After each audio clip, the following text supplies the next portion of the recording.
샬롬. 오늘은 2021년 3월 28일 하나님께서 오늘 이제 종료주일이며 또 이제부터 고난주간 한 주간을 시작할 수 있도록 저 여러분에게 은혜를 주셨습니다. 오늘은 마가복음 11장 1절에서 11절 말씀으로 그대여 행복한 예수 그리스도와 함께라는 말씀으로 은혜를 나누도록 하겠습니다. 프로스트의 그 가지 않은 길이라는 시를 저는 고등학교 때 외웠던 기억이 있습니다.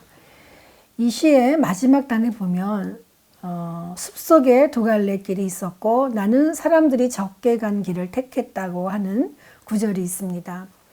이것은 이미 내가 선택한 길과는 다른 길을 보고 있는 인생의 길목에서 자신을 돌아보는 그 순간을 그려보게 합니다. 그렇지만 선택하지 못한 그 길을 갔을 때 누구나 한 번쯤은 그 길을 지금 잘 가고 있는지를 돌아보게 됩니다.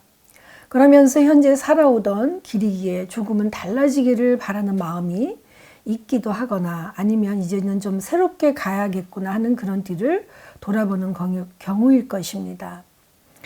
그래서 누구나 한 번쯤은 그 인생길에서 겪을 수 있는 매너리즘이라는 것을 발견할 것입니다. 즉 매너리즘이란 어떤 일에 관한 태도나 표현하는 방법 따위가 늘 틀에 박힌 방식으로 되풀이되어 독창성이나 신선미를 잃어버리는 것을 말한다고 합니다. 그러나 세상에 많은 사람들이 자신은 매너리즘에 빠지지 않았겠지 하고 믿고 싶지만 인간은 쉽게 마음이 부패되어 매너리즘에 잘 빠질 수밖에 없습니다. 오늘 본문이 언급되기 바로 전에 마가복음 10장에 보시면 많은 사람들이 주님의 가르침에 놀라 따라왔습니다. 그러나 그 무리들은 결국 자신들이 늘 기대하고 익숙하게 걸어왔던 길에서 머물러 있고 싶어 합니다. 아니면 자신이 기대하는 그 기대치에 맞는 대가를 얻기를 바라는 모습을 볼 수가 있습니다. 이 모두가 매너리즘에 빠져 있다는 사실인 것입니다. 예를 들자면 어떤 부자가 영생을 얻기 위해서 주님을 찾아왔습니다. 그러나 가지고 있는 재물을 포기하여야 하나님 나라에 들어갈 수 있다는 말씀에 주님을 떠나버렸습니다. 또한 주님과 같이 동고동락했던 제자들도 주님을 따라다니면서 얻을 수 있는 영광의 자리를 요구했습니다. 그래서 서로 주님의 좌우편에 지도자로 남아 있게 해달라고 주님께 요청합니다. 그러다 우리 주님께서는 통상적인 우리의 생각과는 늘 다르게 격이 다른 새로운 길로 제시하고 또 그분 스스로 그 새로운 길로 걸어가신 모습을 볼 수 있습니다. 그러면 그 길이 어떤 길인지 같이 이제 바라볼 수 있기를 바랍니다. 오늘 본문은 엄청난 박해 가운데 처해 있던 로마의 성도들에게 본소의 수신자는 그들을 위로하려는 목적을 가지고 서술하였음을 볼 수 있습니다. 본문 서두를 보면 주님께서는 이제 베레아 전도를 마치시고 유월절을 지키시기 위해 예루살렘으로 올라가고 계신 것입니다. 그리고 감람산으로 가시면서 이제 예루살렘 가까이 있는 곳으로 그곳에서는 기름을 짜는 듯한 겟세마네의 기도를 감당하신 그런 곳입니다. 그리고 옆에 베다니는 감람산과 가까운 곳에 위치한 마르다와 마리아의 오라버니인 그 나사로를 살리셨던 곳입니다. 그래서 아마 주님께서는 예루살렘 입성 전 바로 그곳에서 하룻밤을 지내신 것으로 보입니다. 예수님께서는 예루살렘에 나타나신 것은 바리새인들과 그 무리들이 주님을 적대시하며 체포하려는 그 험악한 분위기를 알고 계시는 상황 속에서도 이루어졌습니다. 이처럼 주님께서는 자신의 입신상의 위험에도 개의치 아니하시고 인류의 구원을 위해 죽음을 각오하고 이 땅에 오신 사명을 완수하러 묵묵히 전진하신 것입니다. 제자들과 우리들에게도 드러내신 주님의 모습은 우리의 기대의 격과는 정말 너무도 달랐습니다. 그리고 일반적인 왕들과 달리 역설의 길을 선택하신 것입니다. 주님께서는 나귀를 선택하셨습니다. 그리고 이 나귀는 아무도 타보지 않은 순결한 나귀 새끼라는 것입니다. 이 나귀 새끼는 구약의 예언에 의하면 말씀을 운반할 때 쓰였던 성결하고 깨끗하고 순수한 그런 짐승이었습니다. 그리고 그 나귀는 바로 준비되어 있지 않았지만 주님께서 쓰시고자 하니 문 앞에 거리에 매여 있는 나귀가 보인 것입니다. 그리고 아무도 여태까지 타보지 않았던 이 나귀 새끼를 타신 분은 오직 주님뿐이심을 드러내고 계십니다. 3절에 보면 만일 누가 너희에게 왜 이렇게 하느냐 묻거든 주가 쓰시겠다 하라. 그리하면 즉시 이리로 보내리라 하시니, 이렇게 하시고 바로 주님께서는 곧 돌려보낼 것이라는 말씀도 나누셨습니다. 사실 주님께서는 이러한 상황 전개를 이미 다 예견하시고 제자들에게도 되어질 일들을 지시하셨습니다. 그러자 제자들은 그대로 순종하였고 주님은 예루살렘 입성을 이처럼 준비하게, 순수하도록 준비하게 하신 것입니다. 이 준비의 과정을 보면서 이토록 순수하게 이스라엘의 왕으로서 섬김의 모습으로 가실 수 있었을까 하는 생각을 들게 합니다. 요즘 역사 왜곡, 그리고 힘의 논리에 지배되는 자동차, 무슨 사건, 그리고 학벌, 부동산 등으로 온 사회가 정말 떠들썩하게 이슈화되고 있습니다. 그러나 이스라엘 왕으로 오신 주님의 모습은 특별히 이스라엘 역사 자체를 모르는 그 누가 봐도 가장 낮고 천한 섬김의 모습이셨던 것입니다. 아니, 아마도 너무나 어리석고 비천한 왕의 모습이었을 것입니다. 그래서 바리새인들과 지도자들의 온 무리들이 내가 이스라엘 왕이냐 하고 주님을 조롱하였던 것입니다. 그런데 사실 우리가 주님을 따르고자 할 때에 우리는 먼저 우리의 입장과 처지를 먼저 생각하게 됩니다. 그리고 거의 대다수의 사람들이 이 앞에 있던 부자 청년과 제자들처럼 기존의 삶을 잘 유지하며 믿음과 적절히 타협하려고 합니다. 거기다가 주님을 믿으니 거기에 더해지는 축복의 보장까지 확답받아야 움직이려고 합니다. 그러나 주님께서는 하나님께서 계획하신 과정 앞에 그대로 따르라고만 하셨습니다. 여기서 주님의 본을 따른다는 것은 주님의 성품을 따르라는 것입니다. 빌립보서 2장 5절에 너희 안에 이 마음을 품으라 곧 그리스도 예수의 마음이니, 주님께서 주님을 따를 때에 먼저 주님의 마음, 그리스도 예수의 마음을 품으라고 다시 한번 당부하고 계십니다. 그리고 주님의 성품의 근원은 근본 하나님이시라고 하셨습니다. 또한 하나님과 같은 본체이시기도 하지만 자신을 철저히 비워내는 종의 모습이 바로 그분의 성품입니다. 사실 주님께서는 이제 종의 모습으로부터 더 낮아져서 그래서 죽기까지 복종하시는 모습으로 오실 것을 말씀하셨습니다. 이런 주님의 예루살렘 입성은 우리의 기대와는 아주 다르게 오직 구약의 예언의 말씀 그대로 오고 계신 것입니다. 아마도 많은 사람들이 주님을 메시아로 환송하며 호산나로 이제 화답하고 있습니다. 그리고 그 무리들은 이제부터 정말 예루살렘에서 그 성에서 나온 그 무리들임을 말합니다.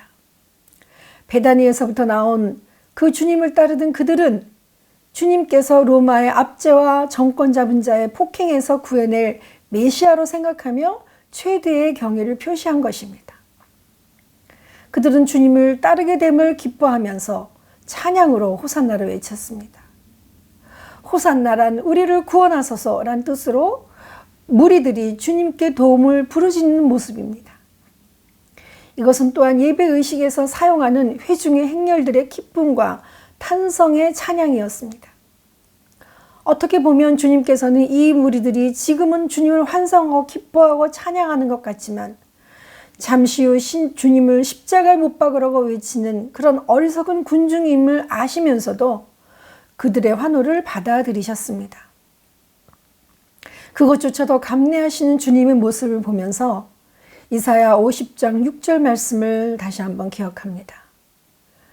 나를 때리는 자들에게서 내 등을 맡기며 나의 수염을 뽑는 자들에게 나의 뺨을 맡기며 모욕과 침뱉음을 당하여도 내 얼굴을 가리지 아니하였느니라.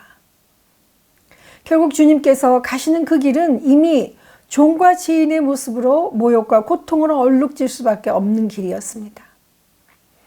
그러므로 우리에게 주님의 모습을 따르겠냐고 주님께서는 우리의 가슴을 때리는 것과 지금 같습니다.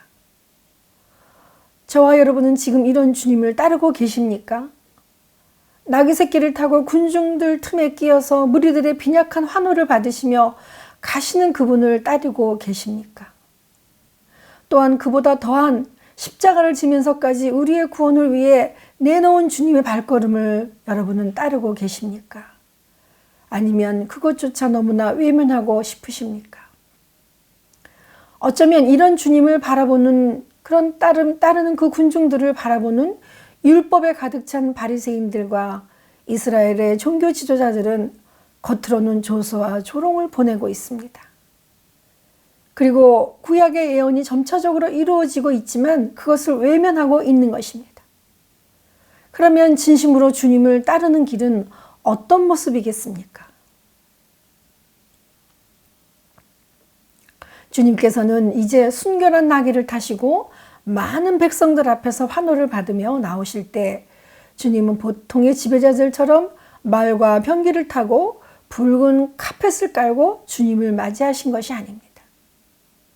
그저 주님께서 모든 생명을 나누고 섬기신 모습 그대로 그들이 가지고 있는 옷가지와 나무에서 베는 가지로 그 길을 닦으며 주님과 함께 모든 것을 나누고 있는 것입니다. 주님께서는 주님을 환호했던 이들이 나중에 어떻게 하든지 간에 지금 이 시간을 나누게 하고 계십니다. 사실 그들은 하나님이여 이 땅에 다윗의 왕국을 회복시켜 주시옵소서, 하나님의 구원과 영광의 축복이 나타나게 하옵소서라는 마음으로 주님께서 오직 다윗의 왕국을 회복해 주시기를 바라는, 이 땅의 회복만을 바라는 것을 기다리고 있는 것으로 보입니다. 그럼에도 주님께서는 그들을 구원하시기 위해 주님의 생명을 나누시고자 준비하고 계십니다. 니체의 명언 중에 아모르 파티라는 그러한 말이 있습니다. 이것은 운명의 사랑이라고 번역할 수 있습니다. 그에 따르면 삶이 만족스럽지 않거나 힘들더라도 자신의 운명을 받아들여야 하는 것을 아름다운 생의 비율로 제시했습니다. 인간의 아름다움은 여기서 발생하는 것인지도 모르겠습니다. 주님은 두려움을 떨치시고 자기 생명을 기꺼이 하나님 앞에 혹은 역사의 심판 앞에 올려놓으셨습니다. 우리가 잘 아는 윤동주 시인은 십자가에서 그러한 시에서 괴로웠던 사나이, 행복한 예수 그리스도에게처럼 십자가가 허락된다면 모가지를 들이우고 꽃처럼 피어나는 피를 어두워가는 하늘 밑에 조용히 흘리겠습니다라고 고백했습니다. 아마도 윤동주에게는 예수는 괴로웠지만 자기 피를 기꺼이 바치려고 하고 있습니다. 주님과 함께 그 삶을 나누는 것은 우리가 십자가 앞에 서서 살아가고 나누는 것입니다. 나눔의 삶을 많이 가져서 나눌 수 있는 것이 아니었습니다. 우리도 군중들처럼 종료주일과 고난주간을 맞이해야 하는 시간이 다가왔습니다. 상황이 좋다고 예수를 믿는다고만 선포하기는 쉽습니다. 좋을 때. 하지만 진정한 믿음은 기꺼이 제일 어려운 동안에도 신실함을 유지하는 것, 어떤 대가를 치르든지 간에 우리 십자가를 지고 예수님을 따르는 것입니다. 우리는 금년에도 활짝 문을 연 교회에서 고난주간과 부활절을 맞이할 수 있는 그러한 상황이 아닙니다. 그러면서도 주님은 고난을 받으셨고 3일 만에 이제 다시 살아나실 거야 라는 기대로 반복하며 지나갈 것 같습니다. 더구나 금년은 예수 부활하셨어요 하면서 달걀을 나눠주고 전도할 수 있는 그런 시대는 이미 지났다고 주저앉아 있을 것 같습니다. 맞습니다. 어쩌면 지금도 주님의 죽으심과 살으심의 역사가 날마다 일어나고 있지만 무지한 백성들은 주님을 죽음으로만 내몰고 있습니다. 그게 바로 나였고 우리였음을 다시 한번 되돌아보게 하는 한 주간입니다. 그러나 바로 그 무지한 백성들이 우리임을 알게 될 때 우리는 주님과 함께 갈 수 있습니다. 왜냐하면 우리 주님께서는 예루살렘 성전에 들어서시고 모든 것을 둘러보시고는 12 제자를 데리시고 다시 베다니로 가셨기 때문입니다. 본문 11절에 보면 주님께서는 그날 저녁 지내시기 위해서 베다니로 돌아가셨습니다. 왜냐하면 주님께서는 유대 지도자들이 자신에 대해 격분해 있다는 것과 자신이 죽을 때가 아직 이르지 않았다는 것을 아셨기 때문입니다. 그러므로 주님은 이 밤에 예루살렘에 머무르실 수가 없었습니다. 또한 잠시라도 성전을 떠남으로 인해서 주님께서는 군중들의 소동을 피하고 기도와 명상의 시간, 그리고 제자들과 마지막 교제의 시간을 보내려고 하신 것 같습니다. 어쩌면 우리는 지금 주님과 함께 12제자처럼 베다니에 머물러 주님의 마지막 시간을 보내기를 기다리고 있는지도 모릅니다. 그런데 그때 12제자들이 그 시간이 이제 곧 닥칠 십자가의 전조 사건이라는 것을 알았을까요? 그러나 우리는 그것을 알고 있습니다. 우리는 어디를 향해 지금 전진하고 있습니까? 만약 주님의 죽음이 십자가의 죽음 그 자체라면 우리는 우리 속에서 이렇게 말할 것입니다. 플로베르의 장편 소설 성 안뚜안의 유혹 중에서 보면 삶은 나쁜 거야. 세상은 추해. 창조 한가운데 혼자 버려진 것을 모르겠니? 그 누구도 너를 걱정하지 않아. 너도 알지. 날고 있는 까마귀도 자라는 식물도 작은 별들도 다 그래. 매일 아침 깨어나야 하고 먹고 마셔야 하고 가고 오고 한결같이 그런 행위를 반복해야만 하잖아. 삶이란 그런 거야. 비참함으로 끊임없이 짜여진 천일 뿐이야. 정말로 인생이란 죽음의 말대로 비참함으로 짜여진 천이겠습니까? 그렇지 않습니다. 예수님은 아름다운 세상을 만들기 위해 스스로 죽음과 맞서고 스스로 죽음 속으로 들어간 이 삶이 얼마나 아름다운지 보여주셨습니다. 십자가는 죽기 위한 죽음이 아니라 살기 위한 나아감임을 보여주셨습니다.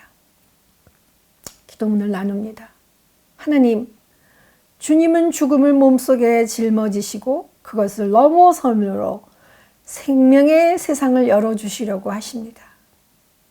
그리스도의 십자가를 함께 지지 않고서는 그리스도의 생명 또한 우리 속에 나타날 수 없음을 깨닫습니다. 곧 오실 부활의 주님을 따라 어두운 세상 밝혀가며 준비할 수 있게 하옵소서. 기도하겠습니다. 하나님, 정말로 주님께서 이제 저 어두운 예루살렘 성전을 바라보시며 앞으로 감당하실 주님의 그 크신 사명을 감당하시기 위하여 호산나 찬송의 소리를 들으며 나귀 새끼를 타고 예루살렘으로 입성하신 주님을 바라봅니다. 가장 낮은 자의 모습으로, 가장 성결한 자의 모습으로 언약궤를 담당하는 나귀 새끼를 타고 가신 말씀의 본이신 주님께서 우리를 구원하시기 위하여 함께하게 하시는 주님의 사랑 앞에 다시 한번 무릎을 꿇습니다. 주님 감사합니다. 금년에도 정말로 주님께서 허락하신 부활의 큰 기쁨을 주시기 위하여 우리를 위하여 내려오신 주님의 그 십자가를 바라보며 하나님 앞에 순종하며 나아가는 우리들이 되게 하옵소서. 하나님 감사합니다.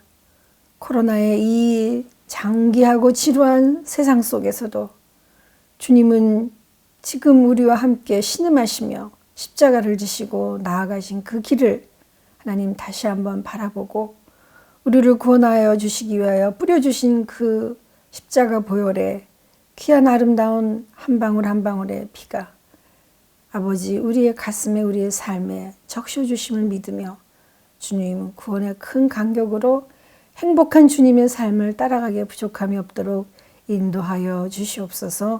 감사드렸고 예수님의 이름으로 기도하옵나이다. 아멘.